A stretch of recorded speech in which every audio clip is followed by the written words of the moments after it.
Well, the Hawthorn polling booths open today with Peter Nankerville and Andy Gowers in a battle to lead the football club. And the man who is making way for them is with us in the studio, Jeff Kennett. Good morning. We appreciate you coming in. Oh, I was just passing by. It's an absolute pleasure. I can't get over these studios. You've got a relationship with this building, don't I you? certainly do, and I'm a shareholder because I used to be a very large shareholder with when Ron Hall owned it back in the Swan Street days. Yep. And I've still got a lot of shares. So when you see Hutchie, will you tell him to get the price up, please? Well, it's very nice. It's clean. Everything's nice in here. It's unbelievable. But it's a bit different to this election. But things are getting a bit messy, Yeah. Jeff, to replace you. No, not at all. So look, seeing you invite, seeing I'm here.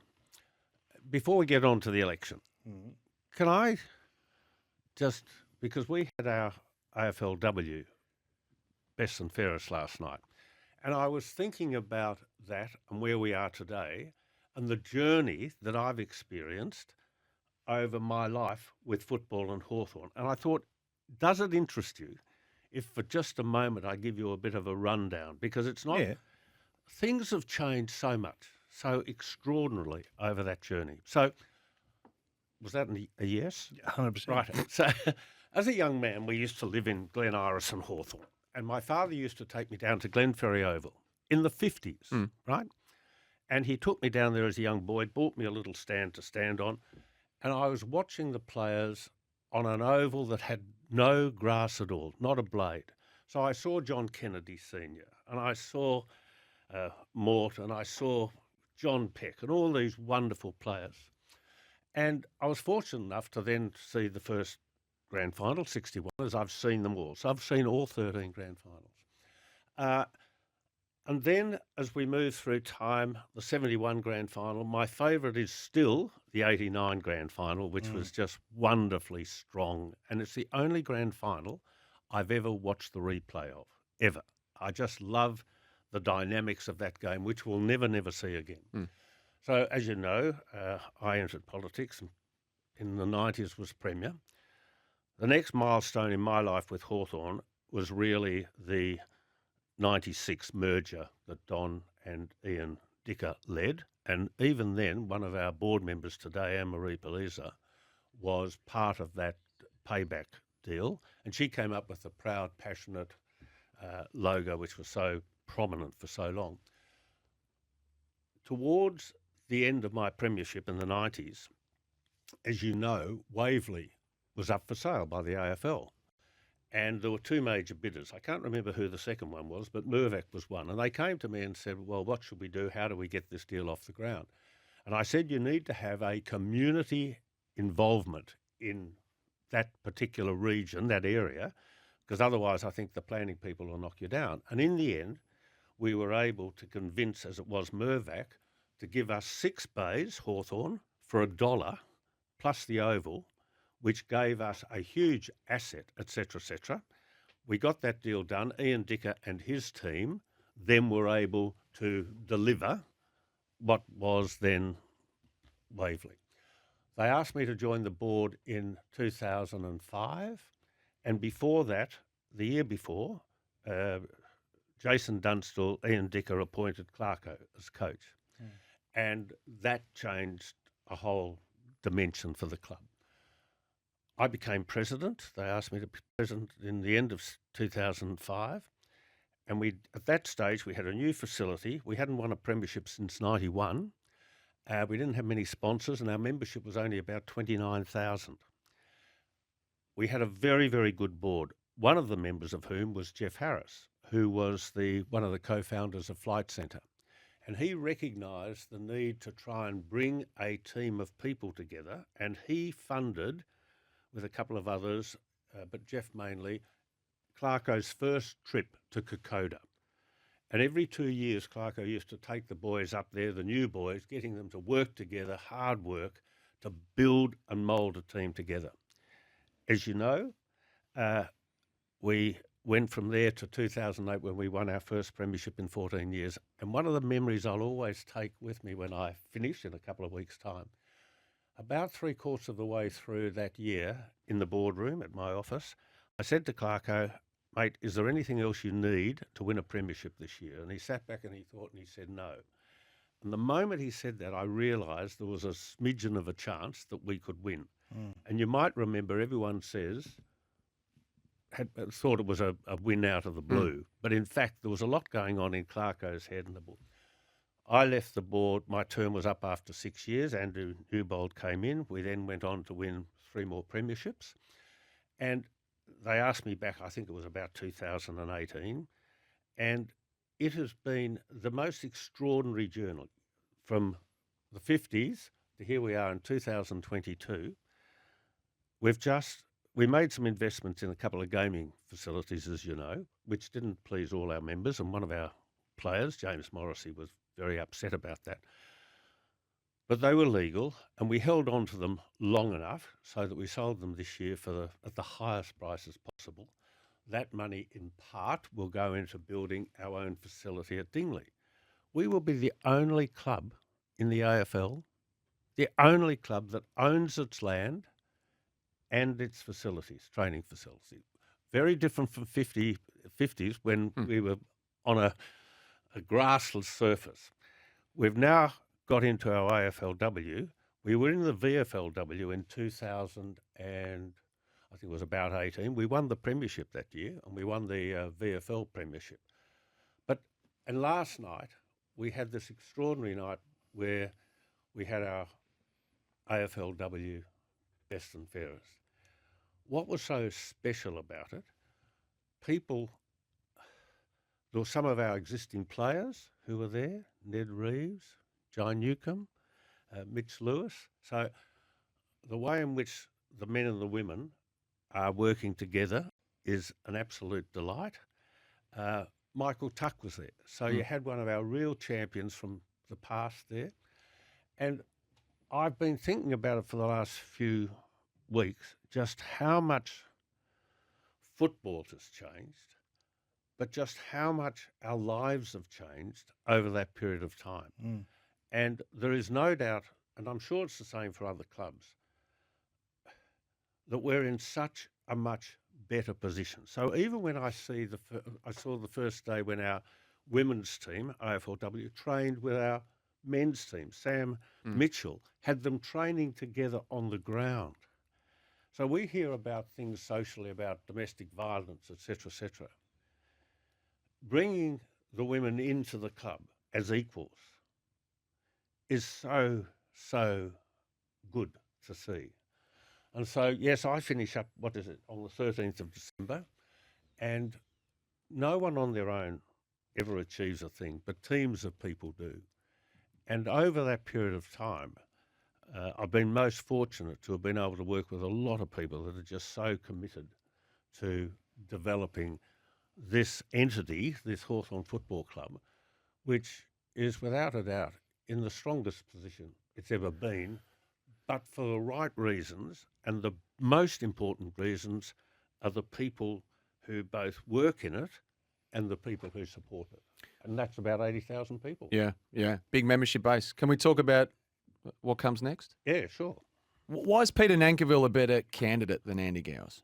Oh, well, I'll give you a very good answer.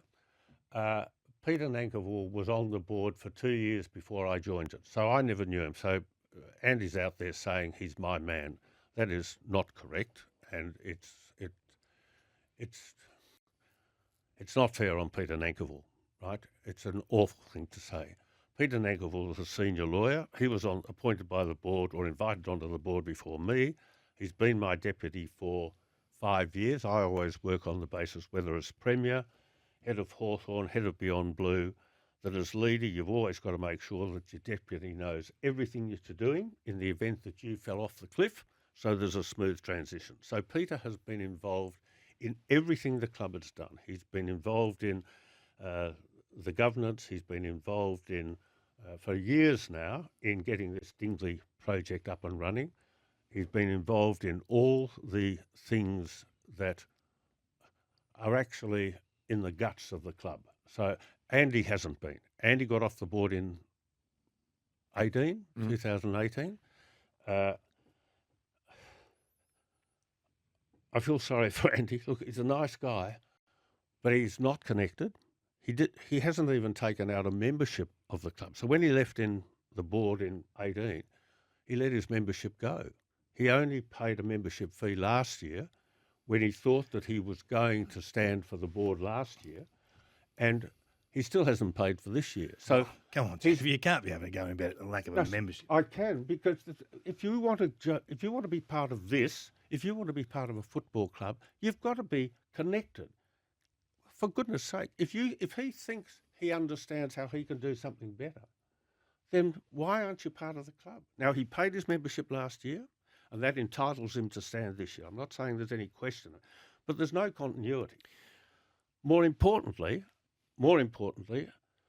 they haven't offered one policy difference from the board that currently exists that have got us to the point where we are today, where we've got a new facility about to be built, where we've got our AFLW football team in. Not one policy. Now, it's no point attacking Peter Nankerville or me, and it is political, that's all it is, and arguing about governance when in fact what they're arguing about governance is wrong. So his main point of contention on the government is that proper process wasn't followed in the sense that Peter was appointed chair of the committee to find the next president, only to then be nominated by the board to become the next president himself. He is not telling the truth. Is that not what happened? No, I'll tell you the truth. This is what upsets me, because what you do is you run down people who've been doing the work voluntarily, hundreds of hours a year. You're not involved yourself. You don't know what's happened. So Andy was on the nominations committee. The nominations committee looked at a range of people. At the end of that process, they could not come up with a person to recommend to the board. How can that be of a club with 80,000 members? It doesn't matter. They had a nominations committee and Andy was on it, right? They did not make a recommendation to the board. We said, sorry, we've looked at a lot of people. We're not comfortable. That meant their job was finished. Peter Nankerville never put his hand up for the job. His term was due to finish next year and he wanted to get on and go on with his life. Yep. A number of the nominations committee, Don Scott, Katie Hudson, Jeff Harris, said, in Peter Nankerville, we have the most experienced person in the club. Would you now, given that we haven't, go away and think about actually changing your position? Peter took it away, spoke to his family, came back and said, yes, I'm prepared to do it, but only for 3 years. The board thought that was a wonderful outcome. And this happens in commercial life a lot. Yeah. So you do the circulation, you try and find someone, you don't. Often it's better to promote from within. Was it properly advertised? How can you not have another? How can you not find a suitable contender? Well, for we a did club? in the end. The nominations committee, of which Andy was part, did not find one, right? We advertised, they talked, they looked, couldn't find, their job was finished, and we found within our own ranks a person who was much better qualified. So that is a proper process which most commercial organisations often find themselves in. Do you think, Jeff, I hear Hawthorn people all the time talk about how they're going to look after their own. Even the speech last night, you're going to look after your own people. And then now you're basically turning on a former champion of your club. No. It's getting really petty. I mean, the membership stuff's petty. No. Let's be honest. Sorry. He's turned on us. Yeah, but he's abused. It's Hawthorn turning on Hawthorn. No. Well, it'll be short-lived. It'll all be over in a couple of weeks, right? And a lot of things are said during an election campaign, as we're seeing with the state election. What is important is that the strength of the club and the plans that we've got in place continue with people who are committed and understand what's happening. And what I don't like, I'll be gone, right? And this is in many ways political against me. I understand that because there's a group of people, Mark Hawthorn and a few who are driven by a political outcome, not a football outcome. As I say, they haven't got one policy issue. It's just really what I don't like is the way they're picking on Peter Nankerville, who's been a servant of the club now for 8 years, spent millions and millions of hours, and it's just wrong. So we'll get over this, don't worry. Okay. It'll be all sorted out on the 13th. We've got to get to a break. Just quickly before we do, and you're happy to hang around till 8:30, which we appreciate. Just in regards to that process, the selections committee, did you go back on a deal with Andy Gowers that would state that he wouldn't run for the board as long as he chaired that selection committee? Oh, I know that's what Andy's putting out. I can't remember that, honestly. and nor can anyone else on the board. So Andy might have a different view, but can I just say, please, we've been working as a collegiate group now for a long time to get the club to where it is. Andy, James have not offered one policy difference, not one. If you're standing for something, there should be an alternative plan, or there should be an improvement on what you're doing. But just to attack personalities is not right, and it's not fair. So let me just finish. You want to go to a break. Ever since I've been in the chair at Hawthorn, I've worked the club on the basis of portfolios for directors. So I've always insisted we have an accountant or a finance person, a lawyer. I've always supported the idea that we have a medical officer, senior medical officer. I've always supported that we have one football player who relates well to the football department. So we operate on a portfolio basis. With due respect to Andy, he doesn't have a portfolio difference. He was football director at one stage, as you know, and that didn't work out too well. So he doesn't come with a particular portfolio asset that adds value to the board, right? So you might think that's harsh, but if you want to run a successful organisation, you've got to have board people who can bring different talents, different skills to add to the quality level that is in that board.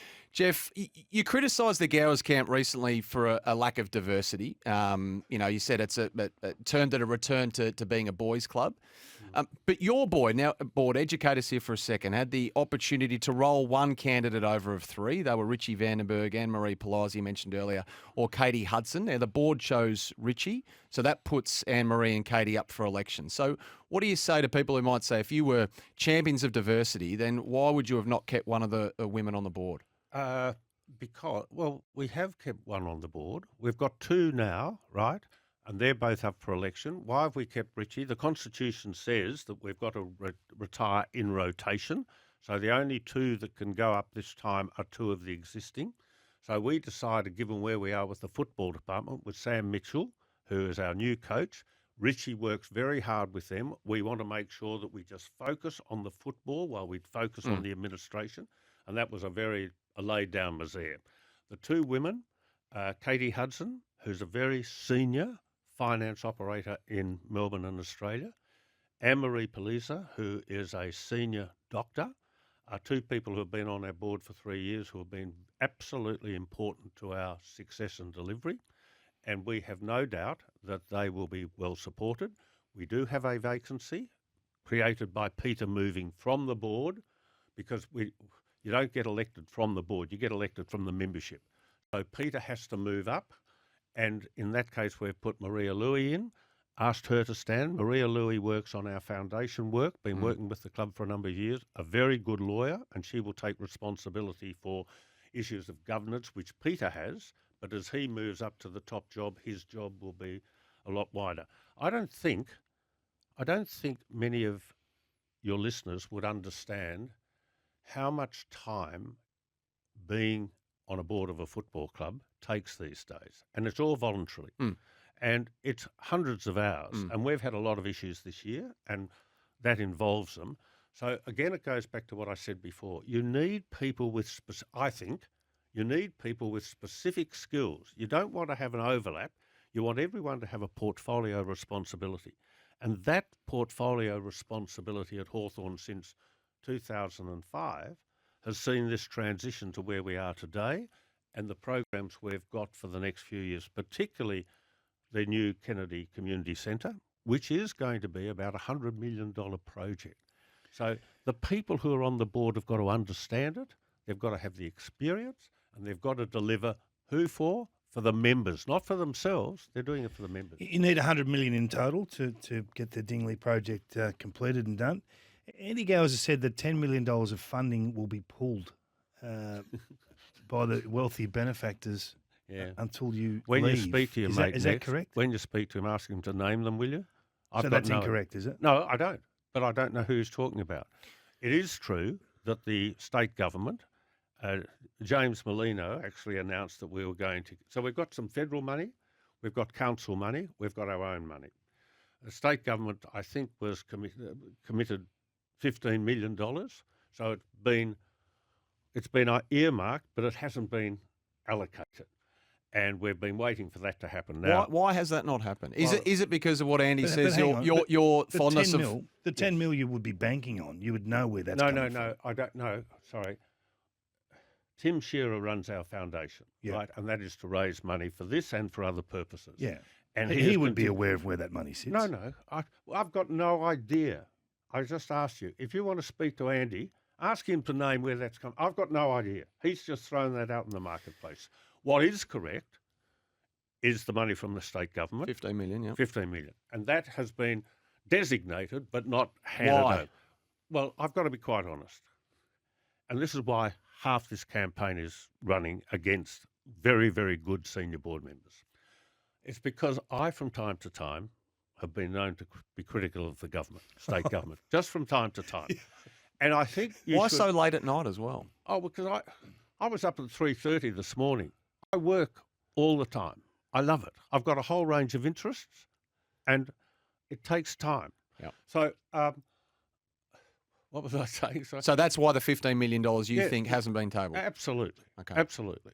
And I understand that. But I ask you to also understand, I spent 23 years of my life involved in politics, and the last 7 or 8, getting us out of a hole in the 80s and 90s back to being a very viable state. And I have seen so much of that deteriorate in the last few years that I see the legacy that we, as a team, delivered to the people of Victoria being destroyed. And I don't say that lightly. It's not only the moral fibre of the state, it's also the debt, which is $200 billion. You're going well beyond our purview here. We're all about the football wrong club. station. Wrong station. station for that, I'm mate. just saying to you, please understand. Get back to Hawthorn, please. Please understand why I am upset at what's happening. I gave 23 years of my life to the state. We got it back in a good position, and I have seen the moral value and I've seen the debt, and the debt is going to destroy us all. Forget what your politics are. In 2 years' time, we will be in a hopeless state. The funds from the Westwaters Hotel and your other pokies venue that, as you said, you sold, were they always earmarked for the cost of the Kennedy Community Centre, or a contribution to that and also to a future fund? So we're going to put some of it into a future fund to earn income, to provide for some of the other needs of the club. So it was never all going into the future fund? No. Okay. No, again, it's about diversity of funding and diversity of allocation, and also focusing on the future. You're on the Box Hill board, correct? Where Ed Sill is obviously the president of that football club, Sam Mitchell's business partner, and he has come out in support of Andy Gowers. Does that hurt you in any way? Doesn't hurt me, but I was very surprised and disappointed. Do you know his reasoning? Well, he's making some silly comments. He was there last night at the AFLW function, which was as I said, great function. And you know what was so special last night? The girls up there, the players, were all saying the things. They were all saying what a wonderful club it is, how well they were received, the family club, etc., etc. And Ed made a silly comment saying Hawthorn's not the family club anymore. And yet here we've got men, women, players together. We've got women up there last night saying, thank you for having us. Stop avoiding the question. Well, No, it's not avoiding the question. No, well, Ed's running as an independent for the board, correct? So his main point of concern was that you were using members' email addresses to push your candidates as opposed to the independents. Is that right or not right? Certainly. I want to make sure we have the best candidates for the club, for the members. Right. So that's his angst, though. Yeah, well, no, that's not his angst originally. His angst originally was saying we're not the family club, and he didn't like the culture of the club.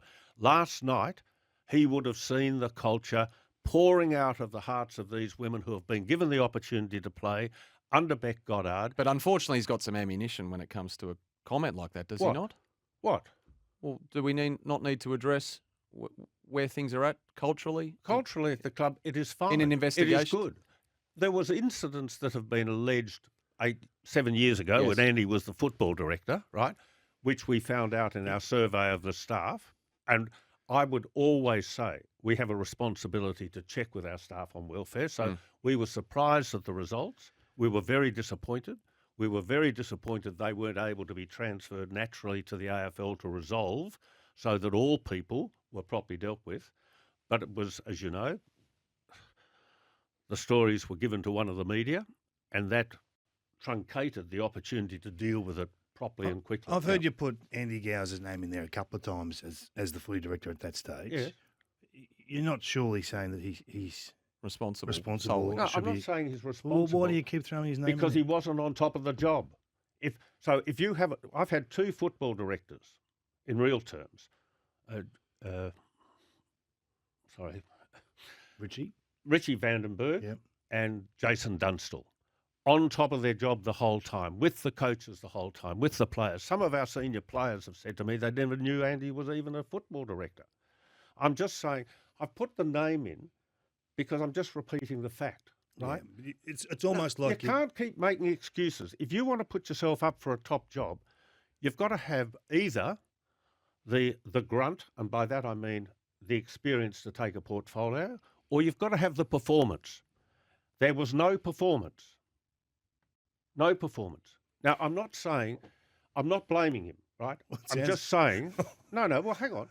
You asked me the question. Yeah. I'm just saying, Jason Dunstall, Richie Vandenberg are absolutely on top of their portfolio. They're out there all the time with the coach, with the panel, with the head of football, with the players. So, look, I'm sorry. You've just got to deal with reality sometimes. There's no point being trying to defend the indefensible. I don't mind who stands, right? I'm all for elections, but please give me people who appreciate what the club is. Give me people who are not prepared to denigrate those who serve, and give me people who offer something different. He did win a couple of flags while he was director of football, though, Andy Gow's. Please, you raised the issue of what we found out when we did our survey. To me, that's more important than flags. Of course. Because you want to have people who are happy Of in course, the job, but right? you say people weren't even aware he was director of football and he was this and he was that. Ultimately, I'm just saying to you, and I've spoken to some of the senior players, they had no idea he was football. He wasn't there enough to do it. just before Anyway, we let look, you change that. I I'm happy could to- ask you to name names, Jeff, like you wanted Andy to Yeah, name well, names. who- Well, your senior players. Who are these senior players you're talking Oh, about? yeah, good on you. That's good. Well, senior players. People who were there when Andy was there. Before we let you go, the other point that Andy's repeatedly made was that the process was secretive. What as far as process? to nominate the nominations is he sending process. in little tweets while we're talking No, that's just what to he keep said you on, on track? That's is what he said on the No, record. that's what He was overseas. Someone had to tell him about it. Sorry, don't say that again. Andy was told in April by Peter Nankerville, together with what's his name, David, and the lady from Australian Super. He was told the dates when nominated. He was given 93 days' notice. He was overseas the day before it closed, and Sarah had to put in the nomination form on his behalf. This is a lie. It's an absolute lie. I'm glad I asked you then. Well, I'm glad I was able to Oh, respond. I'm glad you were able to come in. Now, speaking of, are you going to back off on the tweets for a while now? No, I love tweeting. You love it? I hope there is a chance. I think that what's his name, Elon Musk. What's his name? Elon. I think he might lose that company altogether, and I think he might have just blown up $44 billion. The way it's going, everyone's walking out, etc. Started like a cycle. And tweeting is the only thing I do. I don't do any of the other social media, and I enjoy it. So, did I tweet? We all enjoy it, Jeff. Did I enjoy it this morning? I often make spelling mistakes because my fingers are so big that I don't hit the dial all the time. It's great to have you in all seriousness. It's very nice of you to have me, and we know you wanted to come in, and we know I you always love. So I I wanted just to wanna see. ask one I want to quick see one, what Jeff. I've invested in. I can't believe How this. How long until the Hawks win their next premiership? Well, Mitch Lewis said last night or yesterday that we can do it by 25. 25 is our 100th year of a club since entering the VFL. I tell you what, we have got some wonderful young men. 25. And no, that's well. We're going into 23, 24 to 5. So he's saying within 3 years. I think that's absolutely right. Absolutely, we've got some wonderful, wonderful young men coming through the ranks.